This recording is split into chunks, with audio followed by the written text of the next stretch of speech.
Good morning sir, my name is सल्ला Ramakrishna, Araku parliament district, कहाँ कहाँ से बोल रहे हैं आंध्र भाई? प्रदेश।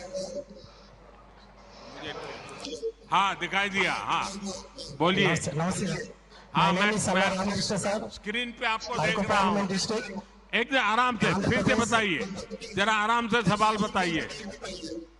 सल्ला Ramakrishna sir, Araku parliament district sir, I am belongs to tribal community, Paderu assembly, booth number 281 sir. My question to you sir, our government is doing so much activities in India level sir, in village level also. As worker as a BJP, I want to ask how to go to the field to contribute in this process sir. बैठिए। आप काम तो कर ही रहे हैं, ज्यादा काम करने के लिए कह रहे हैं।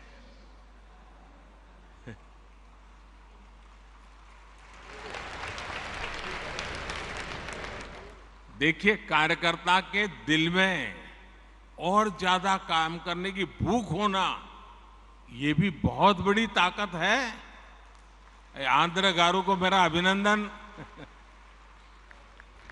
देखिए 2047 में जब हमारे देश की आजादी के 100 साल होंगे और हम देश को विकसित भारत बनाना चाहते हैं, लेकिन भारत विकसित तभी होगा जब गांव विकसित होगा।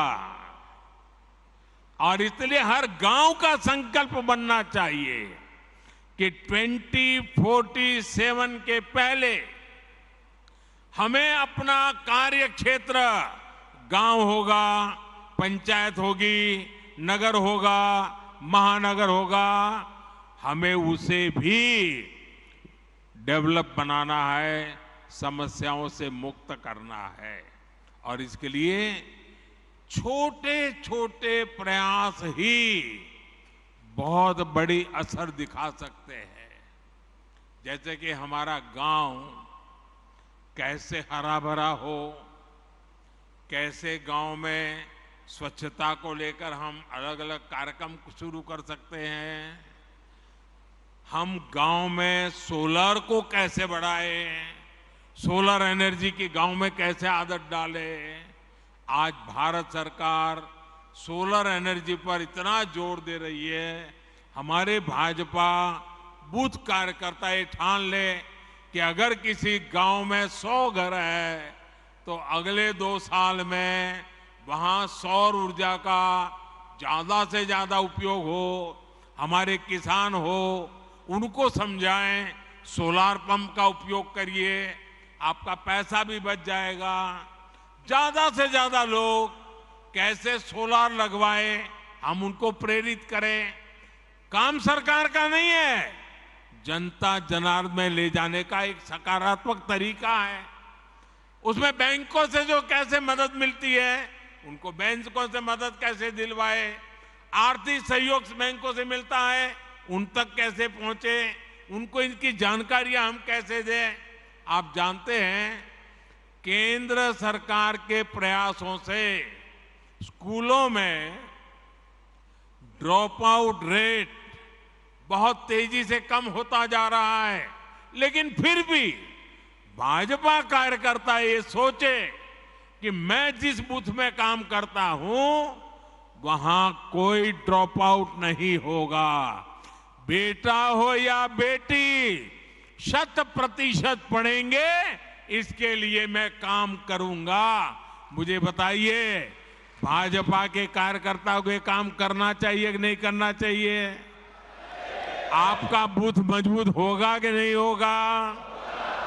आपके गांव में से अशिक्षा जाएगी कि नहीं जाएगी? कोई बच्चा अगर बीच में स्कूल छोड़ रहा है, हम उसको पहचान ले, उसको मिलने जाए, उसके माँ बाप को मिलने जाए, उसको स्कूल ले जाए, सेवा भी होगी, भाजपा का काम भी हो जाएगा। अगर उसको कोई आर्थिक परेशानी है, किताब नहीं है, लिखने के लिए नोटबुक नहीं है, आप गांव के 2 लोगों से कहेंगे आओ भाई इन 2 बच्चों के लिए भी 2 नोट ले आइए। उनको यूनिफॉर्म नहीं है, आओ भाई 2 बच्चों के लिए यूनिफॉर्म ले आओ।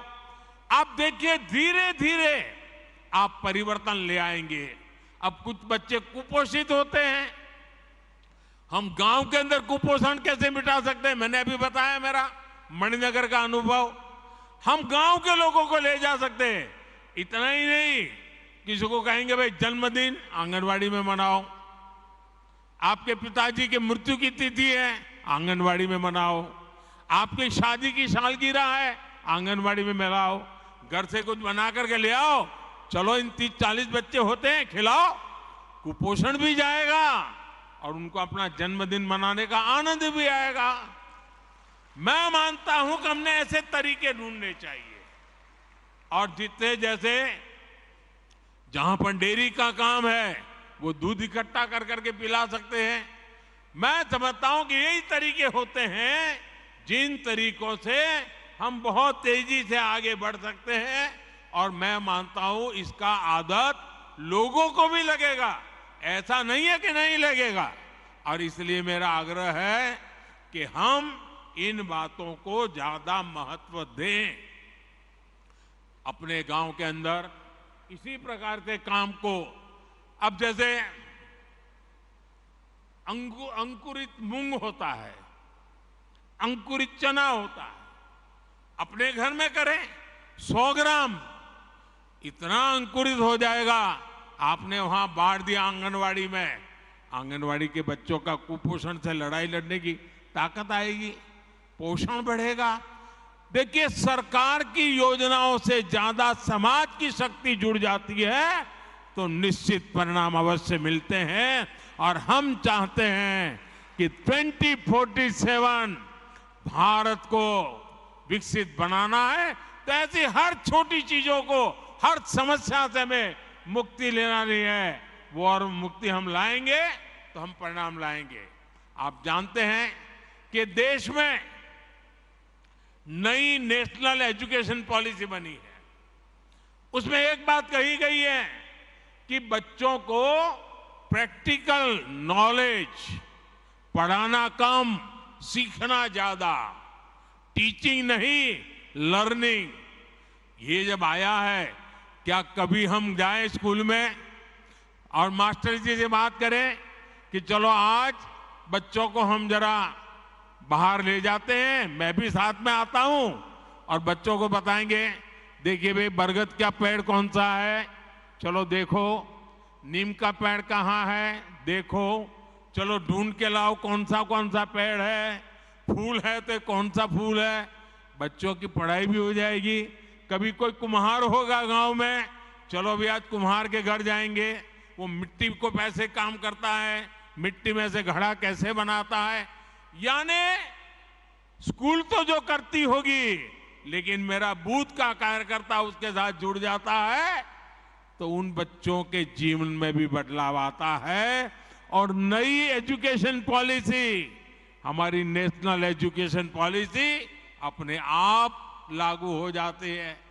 कई ही हस्तशिल्पी होते हैं, चीजें कैसे बनाते हैं, बच्चे जब बारीक से देखते हैं कि सुई धागे से ऐसे ऐसे काम होता है, बच्चे का एक विश्वास बनता है, हम एक सामाजिक कार्यकर्ता बन जाते हैं। और इसलिए मैं बूथ के भाजपा से कार्यकर्ताओं से यही कहूंगा कि आप वहां के जनजीवन से जुड़िए, उनकी रोजमर्रा की जिंदगी से जुड़िए। उनकी रोजमर्रा की जिंदगी में राजनीति नहीं होती है, उनकी रोजमर्रा की जिंदगी में आगे बढ़ने का इरादा होता है। उस आगे बढ़ने के इरादे को पहचानिए और अपने आप को उसके साथ जोड़िए, वो आपके साथ जुड़ जाएगा। आपका बूथ मजबूत बनने से कोई रोक नहीं सकता है और इसके लिए हमने आगे बढ़ना चाहिए।